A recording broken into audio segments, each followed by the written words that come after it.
월드비전 고난주간 묵상 주님의 고난과 천국 문 한국교회 연구원장 손윤탁 목사. 오늘의 가상 칠언 말씀 누가복음 23장 43절. 내가 진실로 내게 이르노니 오늘 내가 나와 함께 낙원에 있으리라. 오늘의 묵상 말씀 이사야 53장 4절로 9절. 그는 실로 우리의 질고를 지고 우리의 슬픔을 당하였거늘 우리는 생각하기를 그는 징벌을 받아 하나님께 맞으며 고난을 당한다 하였노라. 그가 찔림은 우리의 허물 때문이요 그가 상함은 우리의 죄악 때문이라. 그가 징계를 받음으로 우리는 평화를 누리고 그가 채찍에 맞음으로 우리는 나음을 받았도다. 우리는 다 양 같아서 그릇 행하여 각기 제 길로 갔거늘 여호와께서는 우리 모두의 죄악을 그에게 담당시키셨도다. 그가 곤욕을 당하여 괴로울 때에도 그의 입을 열지 아니하였으며 마치 도수장으로 끌려가는 어린 양과 털 깎는 자 앞에서 잠잠한 양같이 그의 입을 열지 아니하였도다. 그는 곤욕과 신문을 당하고 끌려갔으나 그 세대 중에 누가 생각하기를 그가 살아있는 자들의 땅에서 끊어짐은 마땅히 형벌받을 내 백성의 허물 때문이라 하였으리요. 그는 강포를 행하지 아니하였고 그의 입에 거짓이 없었으나 그의 무덤이 악인들과 함께 있었으며 그가 죽은 후에 부자와 함께 있었도다. 최초의 대문을 만드신 분은 하나님이십니다. 에덴 동산 동쪽에 그룹들과 두루 도는 불칼로 그 문을 지키게 하셨습니다. 생명나무 열매를 따먹지 못하게 하시기 위함입니다. 그런데 그 문이 열렸습니다. 생명수 샘으로 인도함을 받게 되었습니다. 듣는 자도 목마른 자도 원하는 자도 오라고 하십니다. 모든 사람이 죄를 범하였음에 하나님의 영광에 이르지 못하게 되었습니다. 그런데 예수 그리스도께서 십자가를 통하여 이 길을 여셨습니다. 모든 그리스도인은 이 길을 통하여 낙원에 들어갈 자격을 얻습니다. 이 문을 여시기 위하여 예수님께서 너무나 값비싼 대가를 치르셨다는 것을 믿고 거듭난 사람만이 낙원에 들어갈 수 있습니다. 우리의 죄를 위하여 십자가를 지신 그 고난의 현장에서도 예수여, 당신의 나라에 임하실 때에 나를 기억하소서라고 부르짖으시는 한편 강도에게 친히 말씀하셨습니다. 오늘 내가 나와 함께 낙원에 있으리라. 이 말씀은 주의 이름을 부르는 모든 자들을 향하신 약속입니다. 천국의 문은 열렸으나 아무나 들어갈 수 있는 길은 아닙니다. 오직 천국에 이르는 길은 한 길뿐입니다.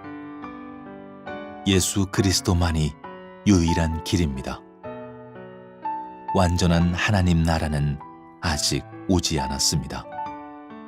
그러나 이미 그 길은 열려 있습니다. 지금 여기에서 하나님의 나라를 이루어야 합니다. 언약의 백성들, 예수 그리스도 안에 있는 자들은 천국의 시민입니다. 하늘나라 백성으로서의 의무와 책임이 있음을 기억합시다. 하나님의 영광을 위하여 하나님의 뜻을 이루는 삶을 살아야 합니다. 구체적인 삶의 실천을 위한 오늘의 다짐. 사도 바울은 예수 그리스도 안에서의 시민 헌장을 발표하였습니다. 항상 기뻐하라. 쉬지 말고 기도하라. 범사에 감사하라. 이것이 바로 우리를 향하신 하나님의 뜻이라고 선포합니다. 그 백성으로서 하나님의 나라에 대한 구체적인 의미를 확인합시다. 그래서 늘 기뻐하고 기도하며 감사하는 삶을 살자고 다짐합시다. 하나님의 나라는 먹는 것과 마시는 것이 아니요 오직 성령 안에 있는 의와 평강과 희락이라. 이로써 그리스도를 섬기는 자는 하나님을 기쁘시게 하며 사람에게도 칭찬을 받느니라.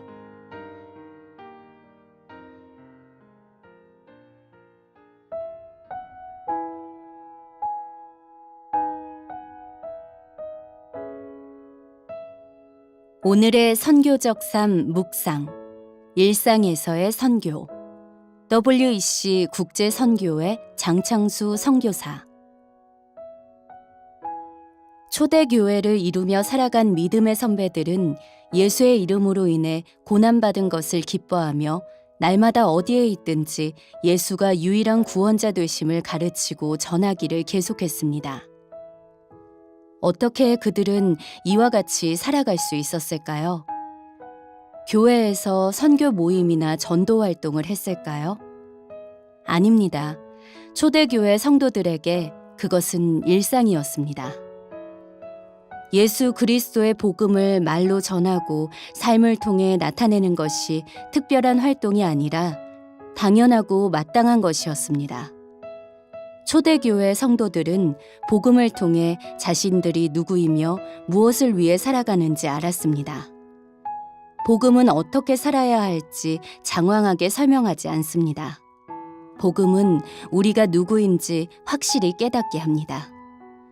그렇게 품은 정체성으로 세상을 살아가는 것이 그리스도인들입니다. 우리는 일상선교를 바르게 이해해야 합니다. 일상선교는 사전상의 선교와는 의미가 다릅니다. 일상도 선교도 시대마다 환경마다 변해서 오늘 우리에게 일상선교가 어떤 의미인지 살펴볼 필요가 있습니다. 19세기를 산 그리스도인이 마주한 일상과 선교 환경은 21세기를 사는 우리와 많이 달랐습니다. 19세기부터 20세기 초까지는 선교의 황금기였습니다. 곳곳에서 일어난 영적 부흥을 통해 서구를 중심으로 땅끝까지 복음을 전하기 위한 위대한 선교사들이 곳곳에서 활약했습니다. 1910년 첫 세계 선교사 대회가 에든버러에서 열렸을 때 모두 곧 예수가 다시 오실 것을 기대했습니다. 이 시기 선교는 기약도 보장도 없는 미지의 세계로 떠나는 영웅들의 결단이자 지리적 이동이었습니다. 이 시대 누군가 일상 선교를 말했다면 그 의미를 가느냐 가지 않느냐의 관점에서 이해했을 것입니다. 일상 선교는 가지 않고 머무는 선교이고 이것은 결단하지 않고 헌신하지 않는 모습으로 비춰졌을 것입니다. 20세기 초를 지나며 세계 기독교는 깊은 고민에 빠졌습니다. 팬데믹, 1, 2차 세계대전, 경제 대공황 등 세계적 사건을 겪으며 기독교의 의미와 선교의 가치에 대한 회의, 반성의 태도가 확산되었습니다. 제법 길게 지속된 성찰의 시간은 1974년 로잔 대회를 통해 전 세계에 미전도 종족 개념이 전해지며 전환기를 맞았고 모든 민족에게 복음이 증거될 때에 비로소 끝이 온다라는 말씀을 중심으로 복음화 비율이 낮은 지역에 집중적으로 목회자와 전문 선교사를 파송하며 세계 선교는 다시금 활력을 찾았습니다. 이 시대 누군가 일상 선교를 말했다면 그 의미를 미 전도 종족을 입양하고 선교하기 위한 기도 모임에 참석하고 미 전도 종족 선교를 위한 준비 과정으로 이해했을 것입니다. 하지만 1990년을 기점으로 세계는 급변했습니다.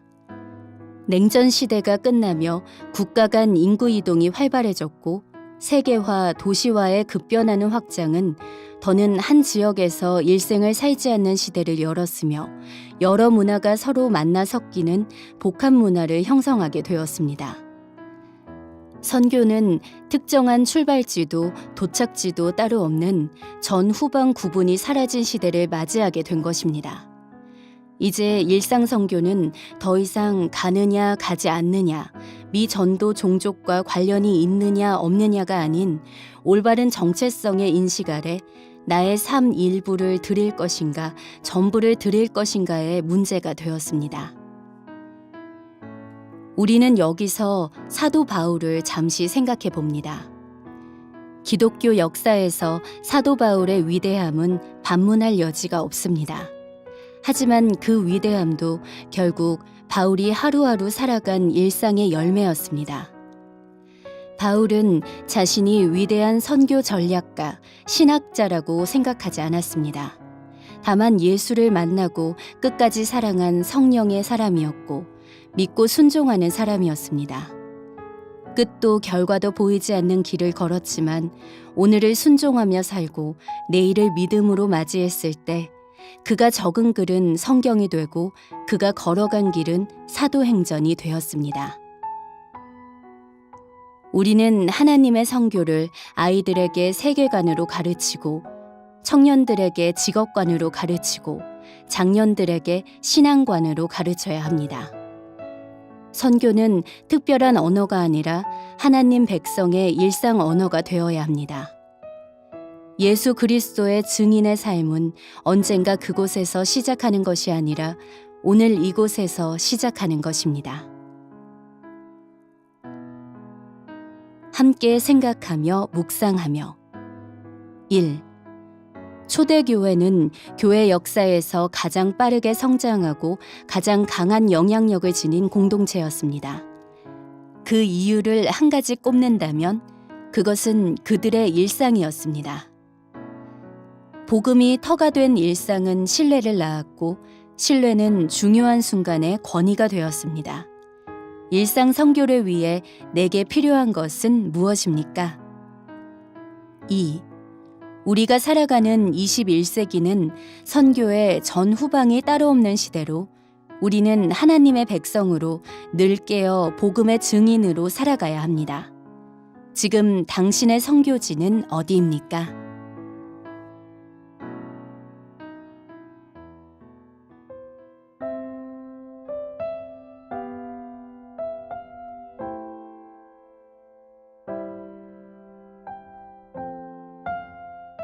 오늘의 기도.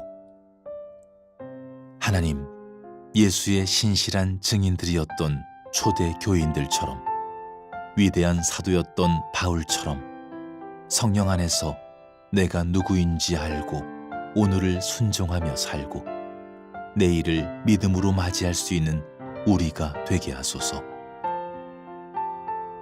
선교의 전후방이 없는 마지막 시대를 살아가며 늘 깨어 우리도 날마다 어디에 있든지 예수 그리스도의 복음의 증인으로 살아가게 하소서. 예수님의 이름으로 기도합니다. 아멘.